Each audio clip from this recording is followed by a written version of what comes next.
The BBC is facing fresh backlash at the World Cup, and this time, the anger is aimed directly at one of its biggest name pundits. Olivier Giroud, the former France international World Cup winner and Premier League star, was supposed to bring calm authority and elite-level insight to the BBC's coverage. But after Argentina's 2-0 win over Austria, viewers once again flooded social media with complaints. Some fans didn't just say Giroud was struggling, they said watching him was becoming painful. And now, calls are growing louder for the BBC to take him off its World Cup panel altogether. So what exactly happened? Why has Giroud become such a divisive figure? And is the criticism fair, or has the internet already decided before he's had a real chance? Let's break it down. The latest wave of criticism came during BBC's coverage of Argentina against Austria. On the pitch, it was Lionel Messi who dominated the headlines, scoring twice as Argentina secured a 2-0 victory. But away from the action, a different conversation was exploding online. BBC's studio team featured Gabby Logan, Olivier Giroud, Cesar Azpilicueta, and Ashley Williams. It was supposed to be a polished World Cup broadcast, with experienced football voices guiding viewers through one of the tournament's biggest matches. Instead, much of the reaction focused on Giroud. One viewer said they did not want to see him again as a pundit. Another claimed he was so poor that it was painful to watch. A third argued that not every former player can make the transition into television analysis.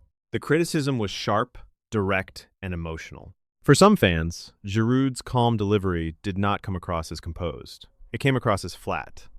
For others, his analysis lacked the energy and clarity they expected during a major World Cup broadcast. And this was not the first time the BBC had been criticized for using him during the tournament. Giroud has already been under the spotlight for his punditry since joining the BBC's World Cup coverage. Supporters have questioned whether he is comfortable enough in the role, whether he speaks with enough pace, and whether his analysis adds enough value during live television. That is the challenge of punditry. Being a great player does not automatically mean being a great broadcaster. On the pitch, Giroud built a career on intelligence, movement, timing, and finishing. He played for major clubs, won huge trophies, and earned respect across European football. But the studio is different. There is no time to settle into a game, no time to wait for the right moment. Every sentence is judged instantly. Every pause is noticed. Every awkward explanation becomes a clip, a post, or a complaint. And in a tournament as big as the World Cup, the pressure is even higher. The strongest reaction came from fans demanding that the BBC make a change mid-tournament. One viewer said the BBC should pull Giroud from the coverage. Another said it was time for the broadcaster to give up on him as a pundit. That is when a criticism becomes something bigger. This was no longer just a few fans disagreeing with one opinion. It became a question about the BBC's entire World Cup presentation. The broadcaster is already under pressure for its coverage choices. Viewers have compared its setup with ITV's, with ITV using a studio backed by the Manhattan skyline, while BBC has chosen to broadcast from Salford.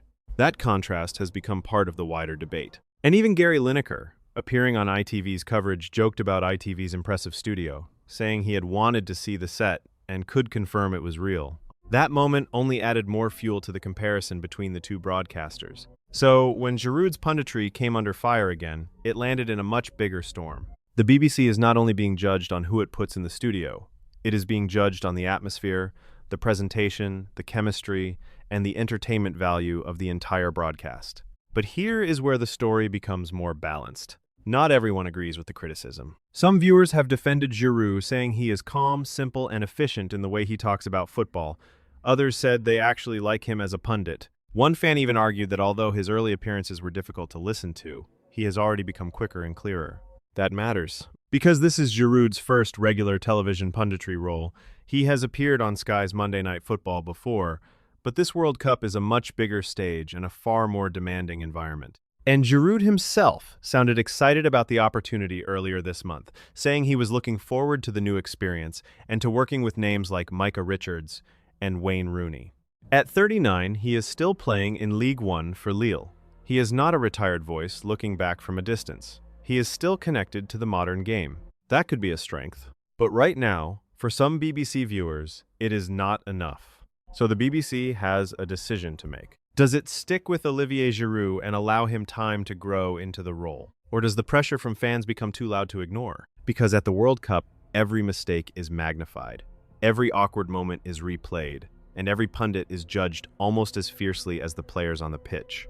Giroud may be one of the most respected strikers of his generation, but in the studio, he is learning a very different game. And after another night of backlash, the question is no longer whether fans noticed. The question is whether the BBC will respond. For now, Giroud remains part of the coverage, but with viewers divided, criticism rising, and comparisons with ITV growing sharper by the day, this World Cup punditry row is not going away anytime soon.